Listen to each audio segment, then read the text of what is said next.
Vladimir Putin says mobilization of army reservists he ordered will be completed in 2 weeks. The call-up announced by Putin in September has proved hugely unpopular in Russia, where almost all men under the age of 65 are registered as reservists. ABC News' Britt Clennett is live from the Ukrainian capital of Kyiv for us on this. Britt, Putin initially described this mobilization as partial and said only those with combat or service experience would be drafted.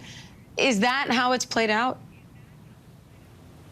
He did, Diane. You know, we all remember Russia saying 300,000 reservists would get the call-up. Now, around 220,000 of them have been mobilized. 33,000 are already said to be in military units, and around 16,000 of them are involved in the fighting in Ukraine. So, yeah, Diane, that's a lot of extra involvement and manpower for a partial mobilization. And we know many of these guys don't even have any combat experience. But at a press conference in Kazakhstan, Putin now says there are no plans for further mobilization. He says it will be over in 2 weeks. But we saw the protests in Russia held after his announcement, which marks the biggest backlash to Putin's war since it began. So he has to tread carefully. You know, he needs that support at home, which is why the propaganda and winning the information war at home is so important to Putin.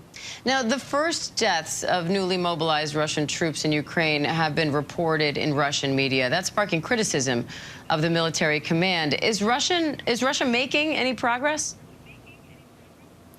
Well, look, UK intelligence says Russia is rapidly exhausting its supply of long-range munitions. So this is a massive blow. It says that it's not a campaign that it's able to sustain indefinitely. And it goes on to say that Ukrainians, on the other hand, are proving they were able to shoot down a significant portion of Russian missiles on Monday. You know, we saw more than 80 aimed at Ukraine, and Ukrainian defense were able to intercept about half of them. But Russia also facing setbacks, as we know, in the south and in the east. You know, the Russian-installed governor of Kherson has now told residents there to take their children and to flee.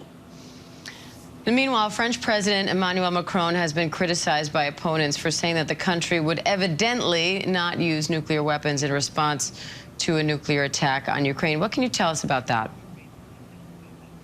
So he was speaking with French domestic TV, and he said something like, you know, our doctrine rests on the fundamental interests of the nation, saying that those interests wouldn't change if there was a nuclear attack on Ukraine.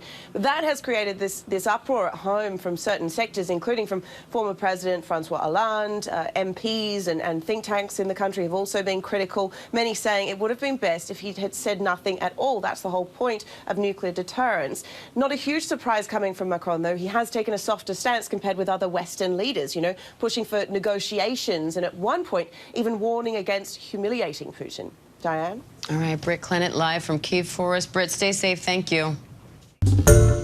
Hi, everyone. George Stephanopoulos here. Thanks for checking out the ABC News YouTube channel. If you'd like to get more videos, show highlights, and watch live event coverage, click on the right over here to subscribe to our channel. And don't forget to download the ABC News app for breaking news alerts. Thanks for watching.